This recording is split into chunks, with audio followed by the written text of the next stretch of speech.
Hello, and welcome back to the Steel Woman podcast. I am your host, Osley, and today we are continuing on with my story of deconstruction. This is episode 5. If you were just now tuning in, I highly recommend going back to the first episode if you want a cohesive story. There's a lot to cover, and the reason that I'm being so detailed, once again, is to help people understand that deconstructing is different than deconverting. And I wanted to clarify the difference between those two things to start off. So you can deconvert from a religion or a belief system without deconstructing. You can just say, I don't care what you guys say, I'm gonna go do something else. And you can just leave. You have that right, and that is what deconversion is. It is just leaving a religion. Deconstructing, though, is a process of critically thinking through your beliefs, asking questions. Maybe it looks like challenging, authority. Deconstructing can also involve inspecting whether or not your beliefs have good reasons supporting them or not. All of that. Critical thinking, logic, reasoning, yada yada, all that good stuff. Just because you deconstruct your religion does not mean that you will deconvert. Just because you deconvert does not mean that you deconstructed. So those things are different. Sometimes they happen together, sometimes not. Deconstruction is, I think, a trending word right now. It's sort of the new word for leaving Christianity. And a lot of people are deconstructing. This does not mean that everyone will end up where I did as an agnostic atheist. And that is okay. I am here to share my experience to hopefully shed more light on the process itself and help people feel like they have permission to do these things without projecting any sort of pressure on the outcome.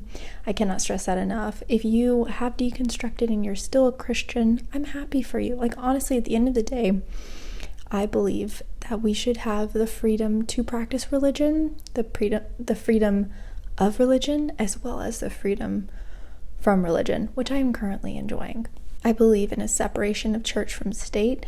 I am very aware now of how I used to vote in ways that upheld my religious beliefs rather than shared common values across belief systems. At the end of the day, I want you to find what makes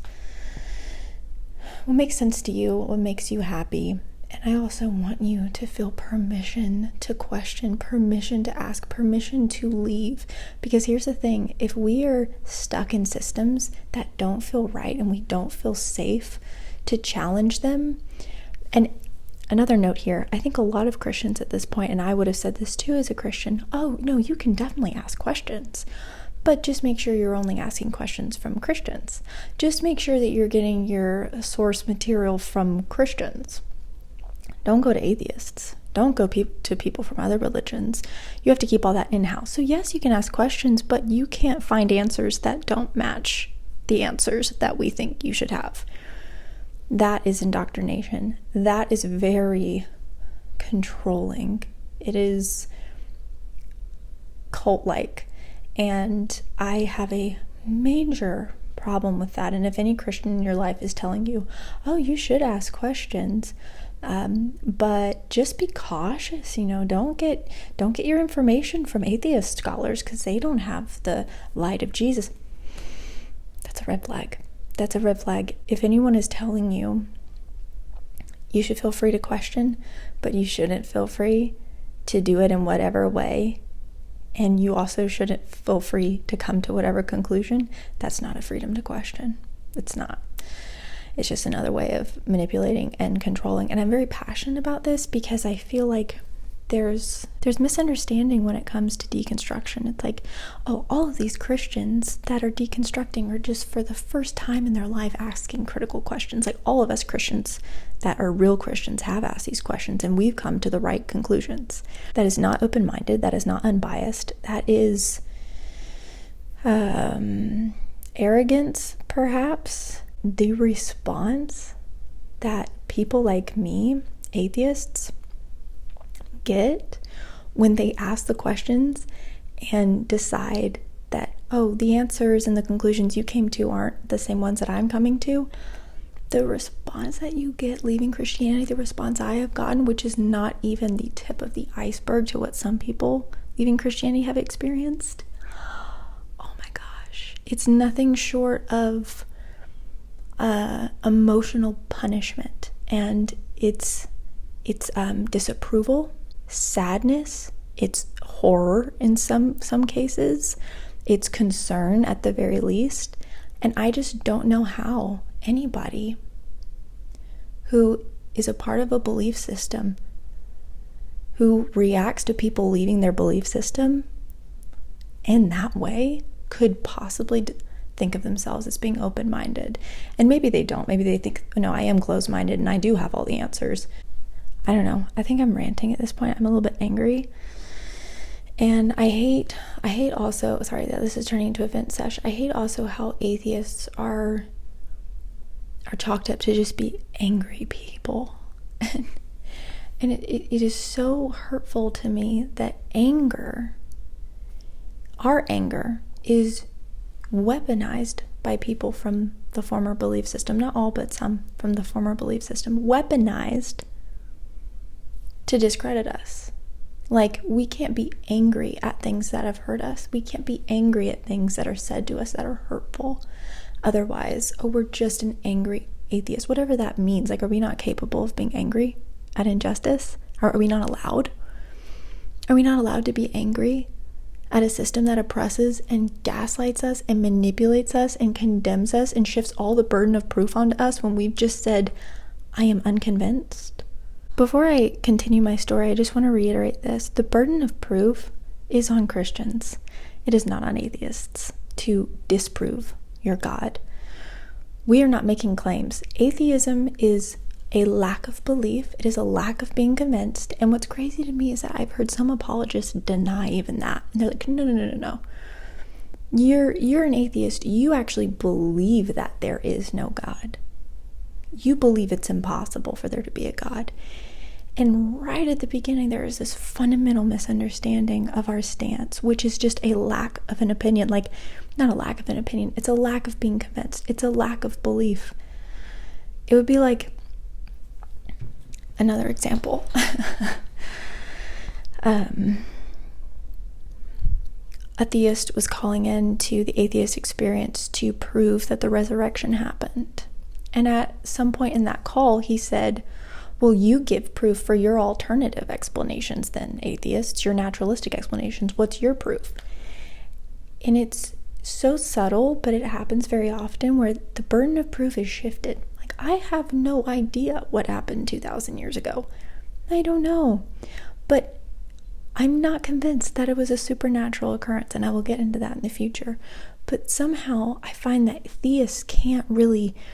They don't think that's fair. It's like, no, you have to have an alternative explanation for what happened in order to deny my explanation. You have to disprove my theory or my hypothesis that I haven't even proven or demonstrated, that I don't have sufficient evidence for. The burden is on you.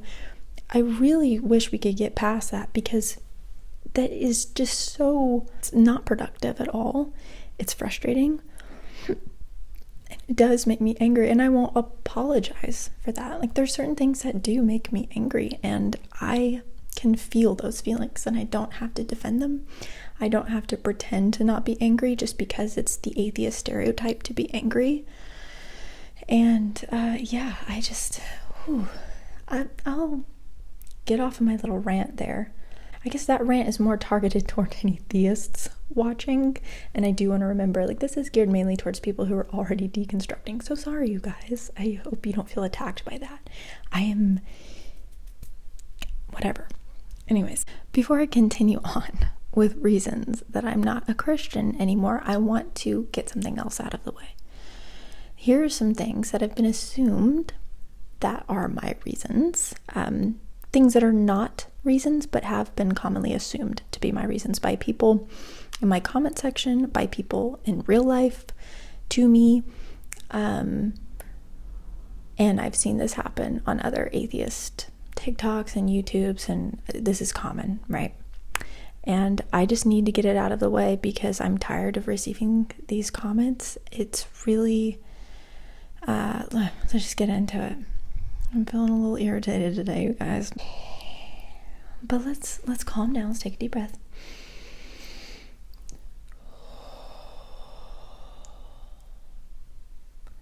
And now I'm only going to be thinking of the people who are deconstructing alongside me.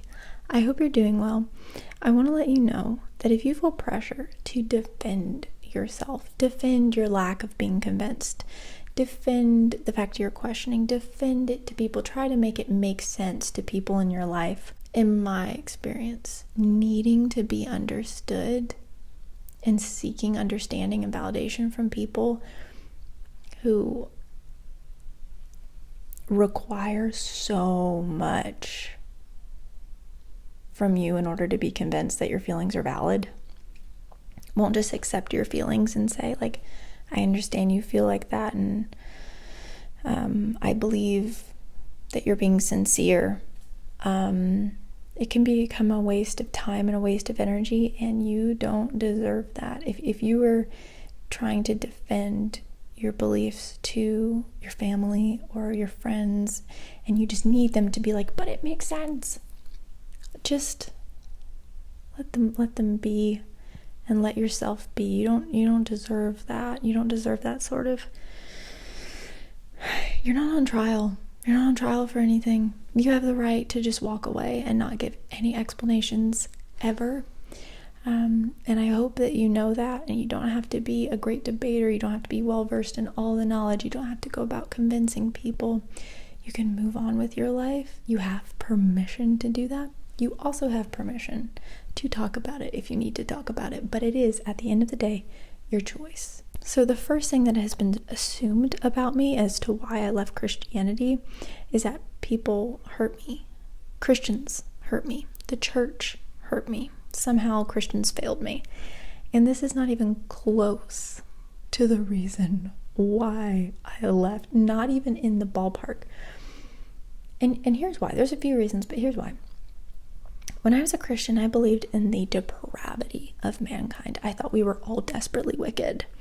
And it was only because of Jesus and the Holy Spirit that any of us could be good, that any of us could be moral, that any of us could be kind. We literally, as a Christian, I thought every day we have to put on God's Spirit and pray in order to be good people. And I thought even then, Christians fail, we mess up. And we do so because we're human, but also we do so because Satan is trying to get us. Satan is trying to make us look bad, be a bad testimony to the world. So it was never a surprise when a Christian effed up, so to speak. It was never a surprise when a Christian did something bad, when they hurt me. It was just like, yeah, and we're all desperately wicked. And maybe Satan was being extra hard on you that day. So if anything, I just made excuses for people, and I was expecting it. I didn't expect everyone to be perfect. That was so not the theology I was raised on. I didn't even believe that there is a thing as a good person when I was a Christian. I remember for the longest time, I couldn't even use that. I couldn't even describe people as being a good person, because all have sinned and fallen short of the glory of God, and before him, like, our best works are like filthy menstrual rags, right? So not only was I not surprised when people hurt me when I was a Christian, also I'm not surprised when people who aren't religious hurt me after leaving Christianity. I think we as people just have tendency to misunderstand each other, have bad days, hurt people's feelings. We hurt people, and it's a sad, unfortunate fact. And I do hope that the more we can understand each other, which I think social media is actually amazing at helping us understand people more, at least it has been for me, we will be able to have more empathy, and we will be able to be more discerning and careful not to hurt each other's feelings. I hope that happens. So yeah, I'm not like, all Christians hurt me, and or even just a few Christians hurt me and I'm bitter and I'm leaving. I don't think that would be a very logical reason to abandon all my beliefs, especially about God and Jesus and the Bible, just because a few Christians hurt me. because there's so many different denominations, there's so many different churches you can go to. If one church hurts you, but you still believe in the claims of the Bible, you can just go to another church, right? Like, so that is not the reason at all. Have Christians hurt me? Yes, absolutely. Non-Christians have hurt me too. That's just the way it is, right? And I really don't know where this assumption comes from. Maybe a theist or a former Christian can explain this to me, because I don't even think I thought this when I was a Christian, but it is something that's come up, and I've just been like, wow. The second reason that is commonly assumed but not true is that I just want to sin.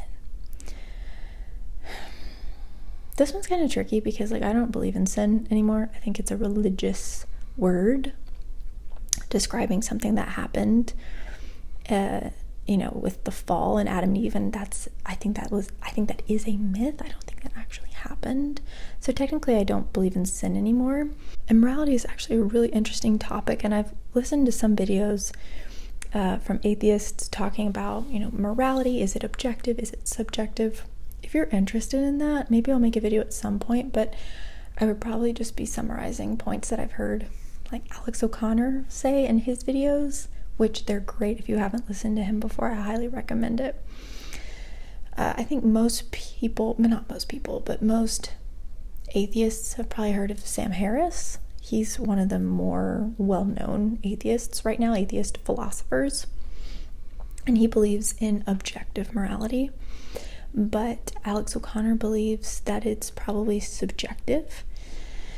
And I find both arguments and perspectives really interesting, and I'm not sure where I land on that right now. So, but yeah, as far as sin goes, like missing the mark that God has set forth, I don't think that God exists.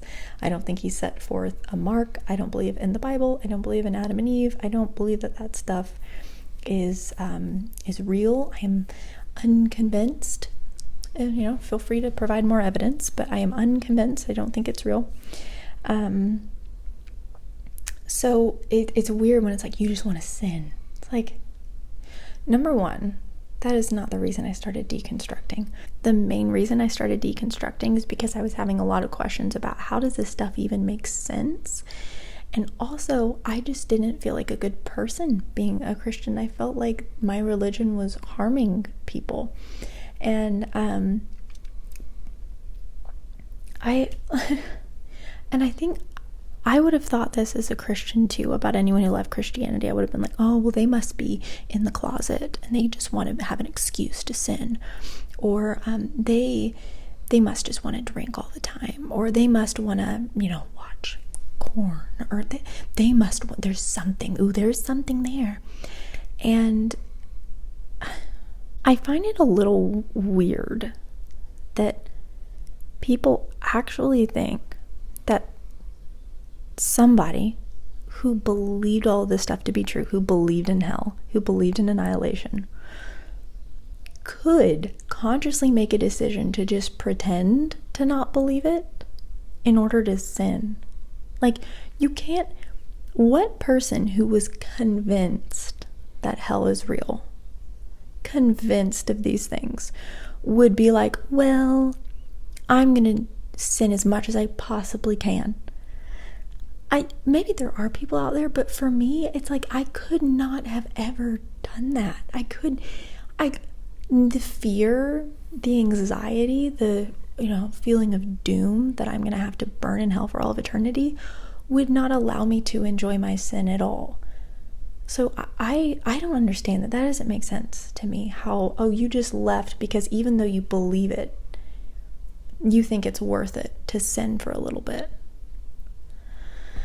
That doesn't make sense to me. I guess maybe they're assuming that I'm in complete denial and I've deluded myself. But again, that is such such an assumption. I think it's such a harmful assumption to make about people, because when you're something that I think,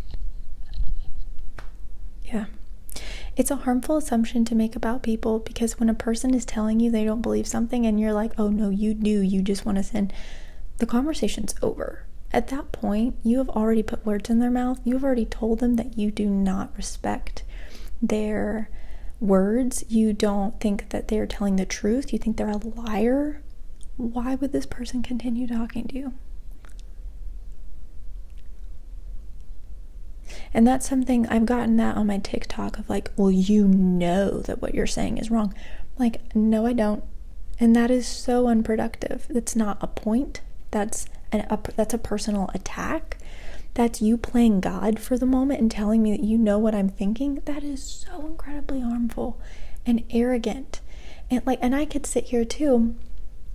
Damn, I am just feisty today. I could sit here too and say, you know, as a Christian watching, oops, I'm back into that mindset. If you're a Christian watching, you don't actually believe any of it. You're lying. You're just scared of the potential of nothingness after you die. I would never say that about you. If you tell me that you believe what you believe, I will believe you. I will accept that. And that's just simple. It's not a threat to me. It's not a threat to my lack of belief. It's not a threat to my worldview. I can accept that. God, it's just so, what really pisses me off is all the assumptions that are made, these baseless assumptions. They're not baseless. They're based on the Bible, which, you know, I used to also claim was the authority of God. But it's so, that's the trap. The trap is the assumptions, the refusal to listen. It is a trap. All right, moving on. Another commonly assumed reason that is not true is that I hate God. I don't believe God exists, so I don't hate him. If he did exist, maybe I would hate him.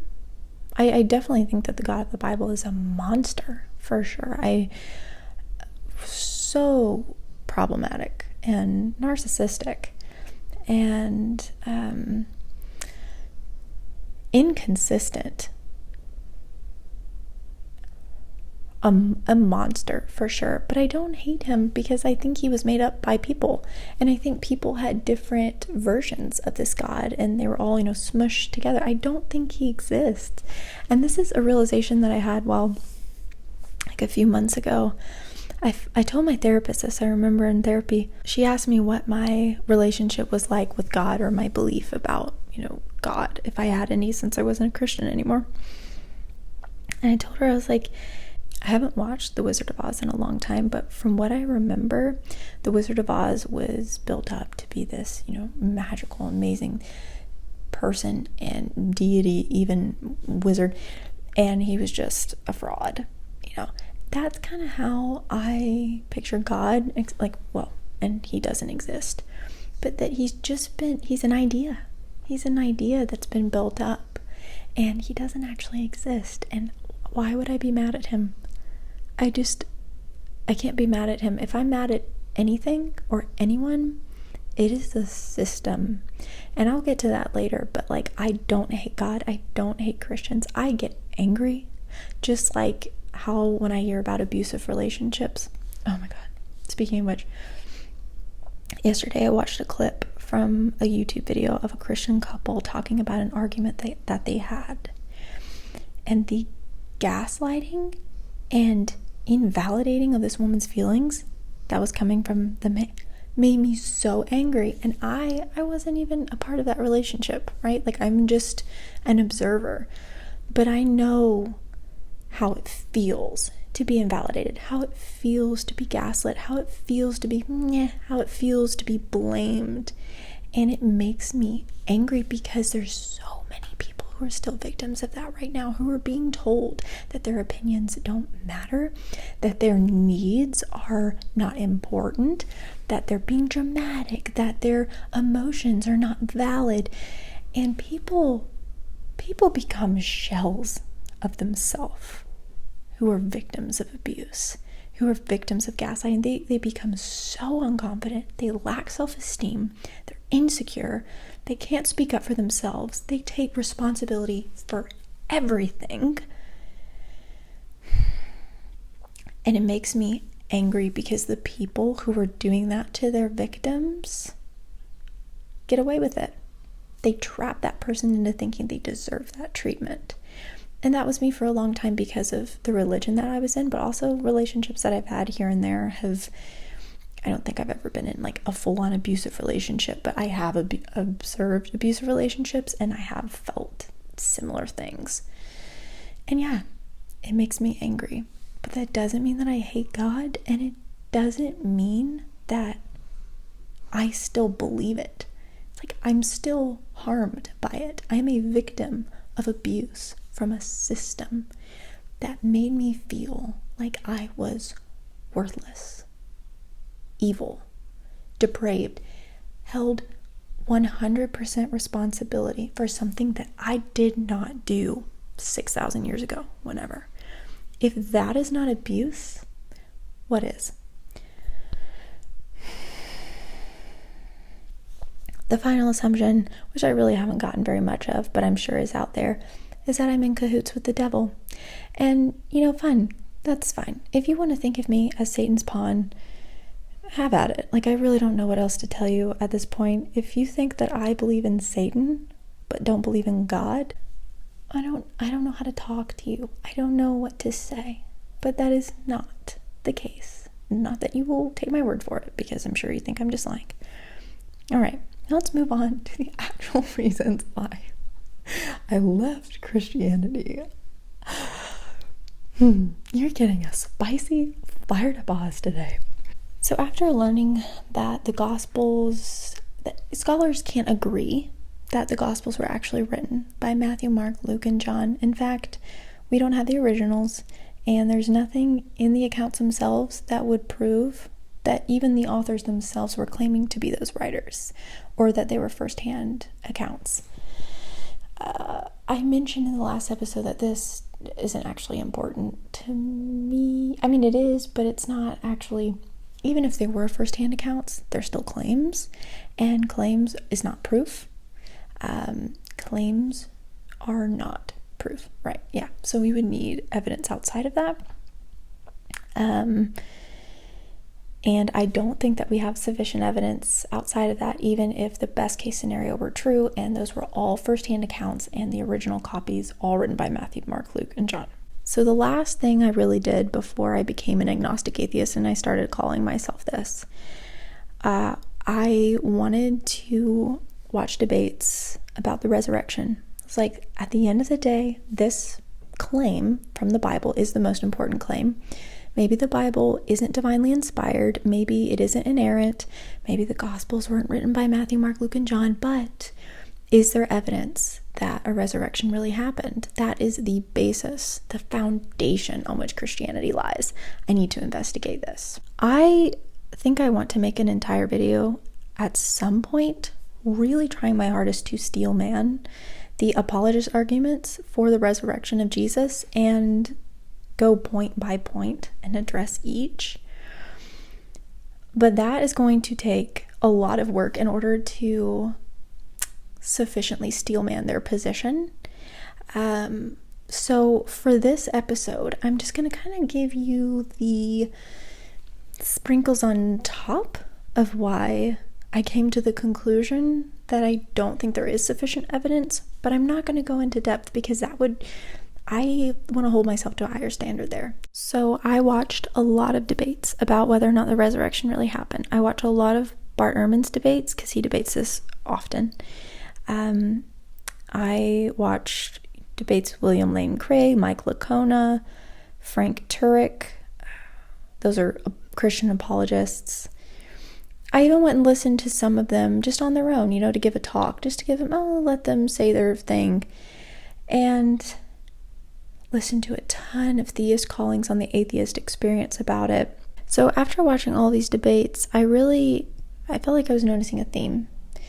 And here's the theme. Number one, in order for an apologist to convince an atheist that the resurrection happened, they need to first prove the existence of a God, And then, with that, and maybe it's kind of wrapped up in that, prove that the supernatural exists. And what I found is that a lot of these apologists are operating under the assumption that the supernatural is falsifiable. And not just that, but that the supernatural has been demonstrated to exist and be real. And when I was a theist, when I was a Christian, I thought miracles happened all the time. That was just my worldview. I believed in satanic powers. I believed in divine, Jesus powers, Jesus and angels and God. I believed miracles were happening all the time, all around me. I believed in a spiritual realm. And I thought I had good reasons for that, but it turns out that I actually could not have proven to you that any of those things were supernatural. I could not have demonstrated it. And if you look over the past, thousands of years, that humanity has thought that things were supernatural, have thought that things were magical. The amount of times that it has been proven to be supernatural or from God or magical, that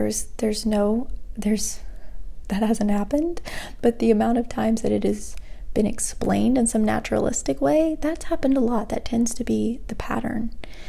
And just realizing that there are usually good naturalistic explanations for things that we as Christians assume are supernatural, assume are miraculous, woke me up to the fact that, okay, the supernatural is not a proven fact and it's not falsifiable. I can't disprove a supernatural claim because it has not been demonstrated.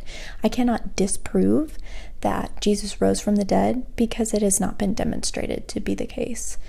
So that's one theme that I picked up on. And the second theme, which is directly related to that, is a shifting of the burden of proof. Like, if you don't think that God did this, what's your explanation? Things are said like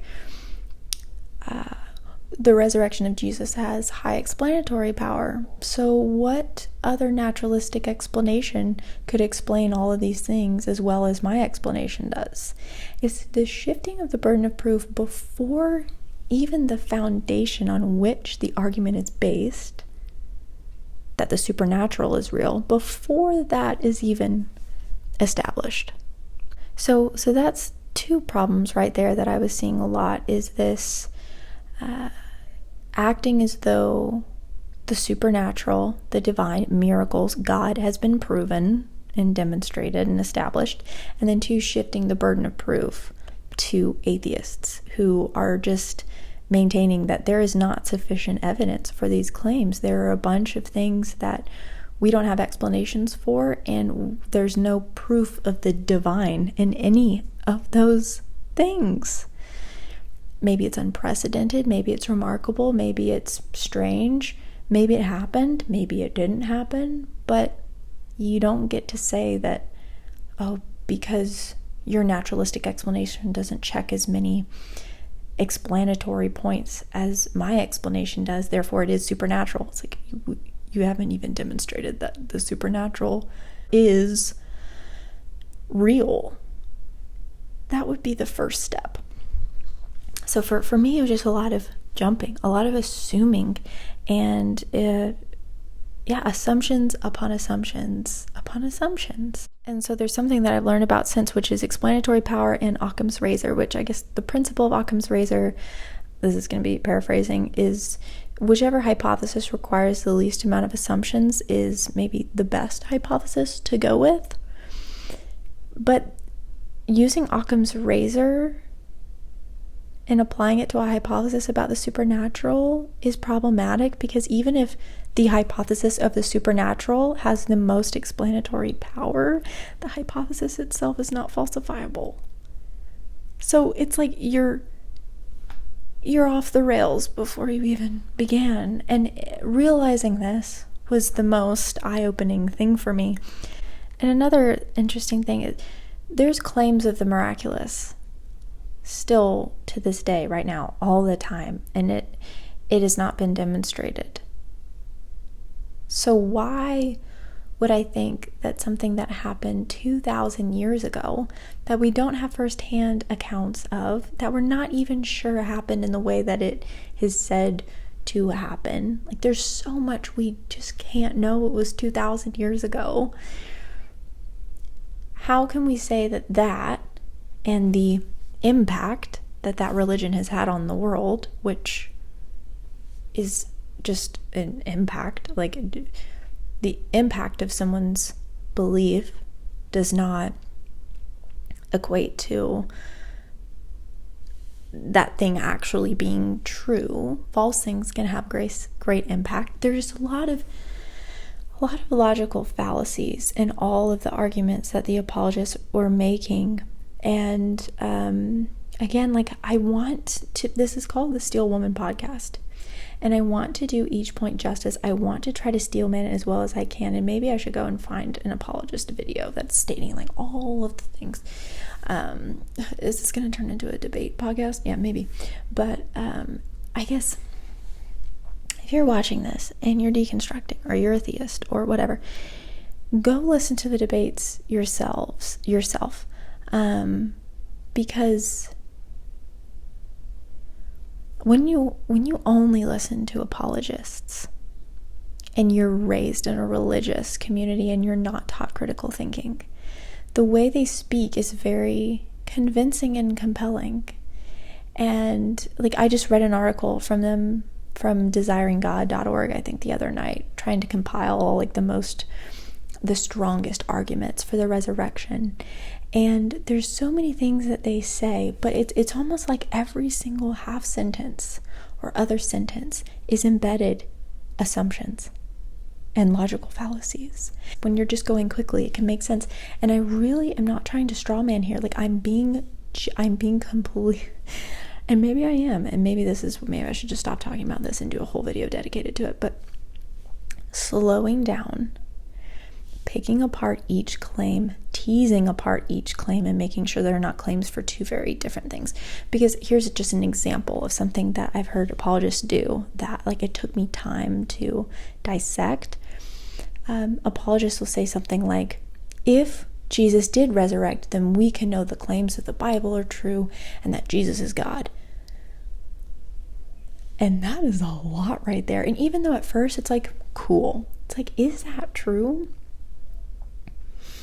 If we have proof of Jesus' resurrection, it is proof of Jesus' resurrection. We're going to need other types of evidence for the other claims that he actually is Lord. I mean, the Bible talks about so many resurrections happening in the New Testament. Are they all Lord? Like, those things are independent of each other. And all of these claims and all of these, and therefore we can conclude in this and we can conclude this, all pile on top of each other to a point where it makes sense when you're just hearing it really quickly. But you have to stop and think through each claim, independent of each other. I'll hear things said like, and I was just watching a Frank Turek video today, and he's saying things like, the disciples would not have died for something they knew to be a lie. And it's like, that's just a claim. That's just a assumption about their character. Like, then it's not likely they would die for something they knew to be a lie. And I'm like, I don't know that. How do you know that? We don't even know the guys. Well, they were Jewish, and they wouldn't have wanted to be kicked out of their religion. It's like, there were different sects of Judaism. Like, what? It's interesting to me how many arguments are used from, like, the disciples would not have thought this, they would not have acted this way, they would not have done any of these things. Not only do we probably not have any firsthand accounts of what the disciples thought and went through, again, because the gospel accounts are probably not firsthand. Even if we did, like, just because we think that, oh, this person couldn't have had an incentive to lie, means that they didn't. And also, like, I've heard things like, well, the disciples got killed for this. 2, not 12, probably got killed for their religious beliefs. And we don't even know the specifics about why they were killed. Because another thing I'll hear is like, they would not have died for a lie. So let's take Peter, for example. Peter would not have died for a lie, but he was martyred because he didn't recant his claim that he saw Jesus after he rose from the dead. We do not have the details about the martyr account of Peter not recanting. We don't know if he just pissed somebody off and got killed. We don't know. We don't know if he was given a chance to recant. We don't know the state of his psyche. We don't know any of that. And that's just one of the points. And again, like I want to give, the resurrection is the most important claim, and I think I want to be able to give very in-depth steelmanning for each of the points, but it's a lot of history. It's a lot of there's a lot there, honestly. And there's I think a 6-hour debate between Mike Licona and Bart Ehrman going through all of these points. It can take as long as you are willing to go through each point carefully. So let me just stop there. I would encourage you to go listen to the debates. Take your time, think through the assumptions, go find people who are critically thinking and analyzing through each of these apologist points. I just highly recommend debates where someone can call the other person out for saying something that isn't correct right on the spot, right then and there, because this is coming from someone who read The Case for Christ by Lee Strobel 3-4 years ago and called it a day. I was like, cool, these are my talking points that I'm going to have whenever an atheist challenges me. I did not once go read any opposing views to Lee Strobel, any arguments against his arguments. I was not thinking critically through them. I was literally just reading it to confirm the beliefs that I already held, which is the definition of confirmation bias, and it is not a reliable path to truth. So please, don't take my word for it. Go do your own research if this is important to you. And if it's not important to you, that's fine. But for any theist or any deconstruction person who's still scared to listen to an atheist scholar, I don't know, you're just gonna have to get over that fear. Here's how I got over it. I realized that the reason people stay in cults is because they are too insulated. They are only surrounded by people who are in that cult. Everything feels normal because everyone else is doing it. Everything feels right because everyone else is saying that it's right. It is only when that person is removed from the cult that they can see the problems within that cult. They have to be distanced from it. That's what it took for me. It took me leaving. I had to stop going to church. I had to stop hanging around people who I knew were only going to feed me the one-sided story. I had to give myself time and space because I was testing my theory in a way. I was like, maybe I've kind of been a part of a cult in a way, not so culty that it's the kind you see documentaries on Netflix about, but are there some cult-like traits here that are keeping me afraid and keeping me from asking questions? And so that would be my advice to you. Think of it like a cult. Take a 2-3 month hiatus from church and Sunday school and just devour balanced content. And I know every Christian will say, no, that's dangerous, you're gonna lose your faith. But if they know how dangerous it is for you to go off and think critically on your own, isn't that a red flag? If they're afraid of you thinking and being independent, if they're afraid of you not having to reinforce these beliefs every single Sunday, because you might start to be like, doesn't that kind of get the alarm bells going just a little bit? I digress. So I, for the last time, recommend that everyone go watch debates on the resurrection. I truly do think this is a journey worth going on, and this is the most important claim about Christianity. And I don't think that you're going to change your mind just listening to one person, a one-sided opinion. I think you need to hear both. And I encourage you to go do that if you have the time, if you're interested, if you claim to be an open-minded person. Go do that. I'm so sorry. I'm just like...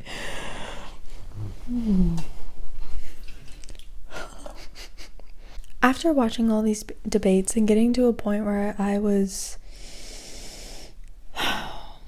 Where was I? How do I even describe where I was at? Like... Almost, oh. This was all made up.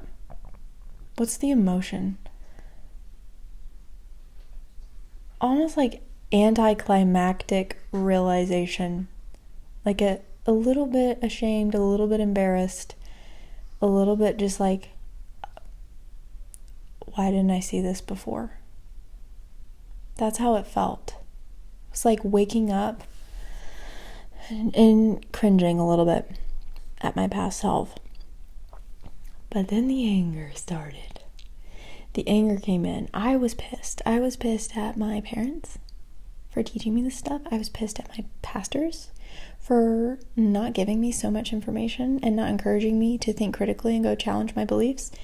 I remember walking on the treadmill at the gym just fuming. I remember thinking, they betrayed me. Do they even believe this stuff? Or did they just tell me all this stuff and teach me this stuff because they were in on it together somehow? Like that was their tactic to keep me under their control, to keep me acting like a good person. Like, do they even believe this shit?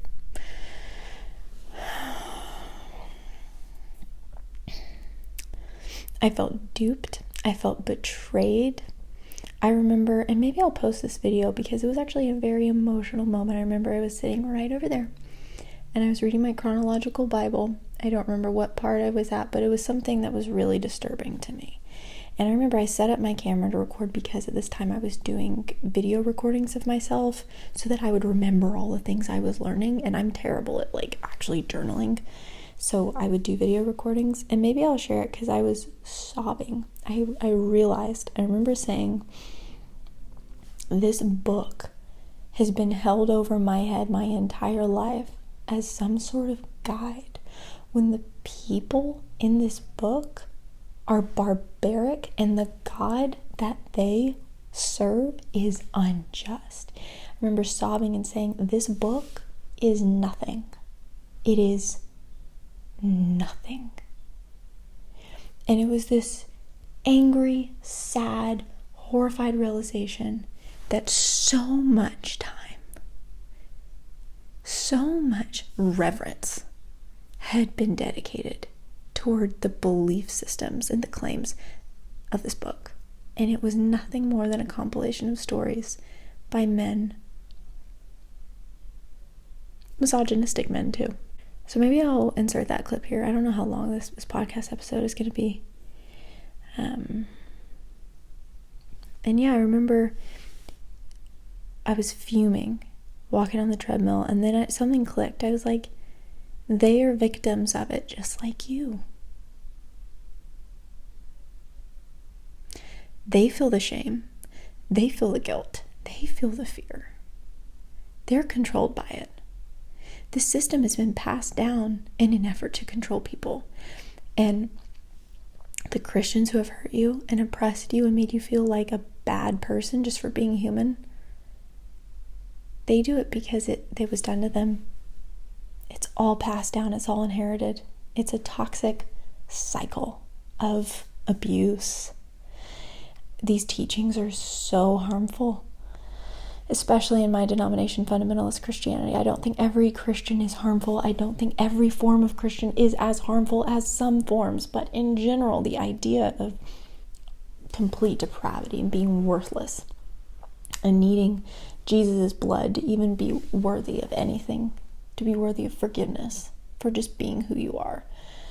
I think I'll be unpacking that for the rest of my life and healing from that for the rest of my life. And so in that moment of anger towards everyone in my life, it shifted to, and it clicked in my head. I was like, remember who the enemy is. It's the system. It's not the people. They did not mean to hurt you. They do not want to hurt you. They love you. Again, I will fight for people's freedom to practice religion, freedom for religion, and freedom from religion, which I am currently enjoying very much. You can believe whatever you want. But I think we have to take a step back and we have to look at religion under a microscope and say, are you the problem? A lot of people don't think so, and that's fine. But if we can't even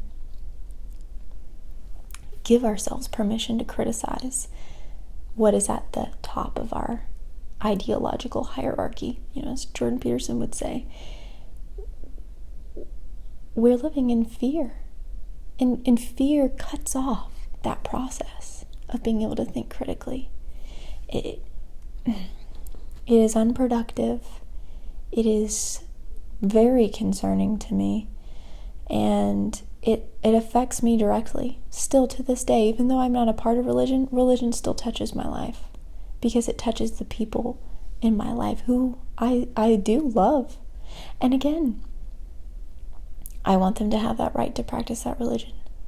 But as far as having a relationship with people who see you as the enemy to their beloved God who tortures people in hell for eternity, that's a big hump to overcome. And I can't sit here and tell you how to do that because I don't know. I don't know what the answer is.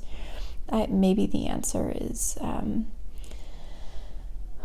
being more moderate, being a moderate Christian, being a more agnostic Christian. I don't know. But again, I'm not going to sit here and tell anybody what to think. I'm just going to tell them my opinion. And if you don't care about my opinion, that is your right. And you do not have to watch a second more of this video. But yeah, that's there. After letting go of my anger somewhat, I decided that I'm curious about life. I'm curious about evolution now. I was always told that was maybe some Christians can accept it, but it's probably, Satan kind of tricking people and it's very anti-Bible, whatever. I was like, man, I'm really interested about evolution now. I don't know anything about it. I started listening to Richard Dawkins, Christopher Hitchens, just trying to learn, trying to give myself permission now to learn about anything that interested me. And there are certain things that I felt were still taboo. Like, I've always been interested in tarot cards. And I've always been interested in, what is witchcraft? And what is the practice of all of that? And I'd always been told it's demonic. And now I'm just genuinely curious, what are the things that people are practicing in their daily lives that bring them joy, that bring them happiness, that give them purpose? I don't even know what these things are because I was never even allowed to look into them. I'm just learning. I'm educating myself. I am actually curious, and I no longer have this, oh, God is unhappy with you and Satan is deceiving you mindset. There's no darkness there anymore because I'm free from it. And I felt a little bit of hesitation at first because I was like, man, if I'm interested in these things that are so opposed to Christianity, doesn't that prove that Christianity is true? And I realized, no, if I'm going to live my life in fear, of course that's a logical fallacy, but if I'm going to live my life in fear of potentially confirming Christian suspicion about me that all I wanted to do was sin, then I'm still a victim of religion. I'm still a part of it. And so as much as it's man, I shouldn't admit on the internet that I'm interested in learning about witchcraft because, I'm a former Christian and now people are just really going to think that I was deceived by Satan. I have to just say this for the people who are deconstructing, who are also like me and wanted to do things, maybe read Harry Potter or try drugs. I don't know if I can say that. Or try an open relationship. Or maybe you think that you are a part of the LGBTQ community. You going off and trying those things is not a confirmation that your belief system was right. It just means that your belief system was oppressive and controlling, and now you're free and you're acting like a free person. It would be like if you were a part of a religion that said you can't eat sugar, and you can know the people who were never really anti-sugarist religious people to begin with, when they leave us and they immediately start eating sugar. They were never really born again anti-sugarists. It's it goes against our natural instincts to not be able to eat sugar ever. Of course they're going to eat sugar after they left, not because you're right, but because you were oppressive and controlling. And now they're just doing something that is natural to them. So yeah, that's how I see it now. And I think that we should be very comfortable and bold with how we choose to identify ourselves now, without feeling like somehow it's going to confirm that Christians were right about us. You know, like, if I felt like I had to live my whole life according to the Bible in order to prove some point to Christians, I'm not really living free. They've still got me. And I just refuse to live like that. No. I refuse to have that sort of control and manipulation in my life anymore. And I call it out for what it is now. I was going to start getting into nihilism and how I came back from nihilism, but I think I'm going to make a whole episode on that. That's going to be next week's episode, talking about nihilism and then finding meaning and purpose and moving on and all that sorts of stuff. So I'll end on that note. For any of you people, deconstruction people who are on the verge, you're like, well, there's something I've really been wanting to do, but I felt like I never could as a Christian, like buying a bikini or having sex outside of marriage, whatever it is that you feel interested in and there's curiosity and you want to experiment, be safe, be careful, don't hurt yourself, please, but feel free to do that without having to defend yourself to former Christians. Like, no, I didn't leave Christianity just so I could sin. I'm sinning because, well, I want to, but sin doesn't exist. All right, you were oppressed, you were controlled your whole life. You deserve to just try things. And if you try something and you don't like it, that doesn't mean Christianity's right. It might just mean that that's not right for you right now. And that's okay. You deserve to feel free. You deserve to live a life. They took so much from us. We can leave that behind. Yeah, God. And like, it's going to be different for everybody. You know, for me, I know I've heard of some people who deconverted and they went out and immediately bought a new wardrobe, you know, because there are things that they never allowed themselves to buy when they were Christian. For me, I'm not really interested in clothes. I don't really care. My sense of modesty and being comfortable in what I wear hasn't really changed at all. But my interest in learning about things in the world, ideas and different belief systems, I feel permission to do that now, and it's so fun. I feel like I'm learning so much, and that's been amazing. And there's probably other things that I will do in the future that I never felt permission. I didn't have permission to do while I was a Christian, and I will keep you updated on those as I feel comfortable. You know, I don't want to divulge every single part of my life, but yeah, I just don't. At the end of the day, when someone is truly closed-minded and so indoctrinated into their religion, whatever you do as a former Christian and now an atheist or whatever you are, whatever you choose to do is going to be a confirmation to them that you were never really a Christian to begin with, or that their beliefs are true. They are going to consciously reframe it in their minds. These types of people, these specific types of closed-minded Christians, are going to reframe it in their minds to confirm their own beliefs. It is literally the definition of confirmation bias. You cannot win. And so rather than trying to live your life as a proof of your testimony that you lack a belief, which, God, that is such a Christian mindset. We had to live as a testimony to our beliefs most of our life. We don't have to do that anymore. We don't have to defend ourselves to anybody. And quite frankly, it's nobody's business at the end of the day. So